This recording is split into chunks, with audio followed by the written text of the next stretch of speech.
এই লোকটি ২০ কোটি টাকা দিয়ে ইংল্যান্ডের সব চকলেট কিনে নেয়। শুধু তাই নয়, গোল্ডেন টিকিট খুঁজে বের করার জন্য সে ১,০০০ জন কর্মীকেও কাজে লাগিয়েছিল, কারণ পুরো পৃথিবীতে ছিল মাত্র ৫টি গোল্ডেন টিকিট, আর যাদের ভাগ্যে সেগুলো জুটবে তারা পাবে ৫০ কোটি টাকা। সব শিশুই টিকিটের আশায় চকলেট কিনতে শুরু করলো। খুব দ্রুত প্রথম বিজয়ীকে পাওয়া গেল। সে এতটাই ক্ষুধার্ত ছিল যে প্রায় টিকিটটাও খেয়ে ফেলেছিল।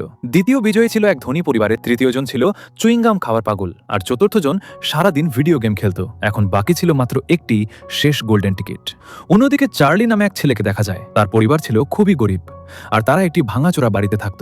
সেদিন ছিল চার্লির জন্মদিন। পরিবারের লোকেরা তাকে একটি চকলেট উপহার দিল, কিন্তু চকলেট খুলে সে দেখল ভেতরে কোনো গোল্ডেন টিকিট নেই। চার্লি যখন আশা ছেড়ে দিতে যাচ্ছিল, তখন তার দাদু তাকে ডাকলেন। তিনি নিজের কাছে থাকা শেষ মুদ্রাটি বের করে চার্লিকে দিলেন এবং বললেন আরেকবার ভাগ্য পরীক্ষা করতে। চার্লি আরেকটি চকলেট কিনল। সে আর তার দাদু চোখ বন্ধ করে প্রার্থনা করলো, কিন্তু চকলেট খুলে তারা কোনো টিকিট পেল না। মন খারাপ করে চার্লি বাইরে হাঁটতে বের হলো। হঠাৎ রাস্তায় সে $1 কুড়িয়ে পেল।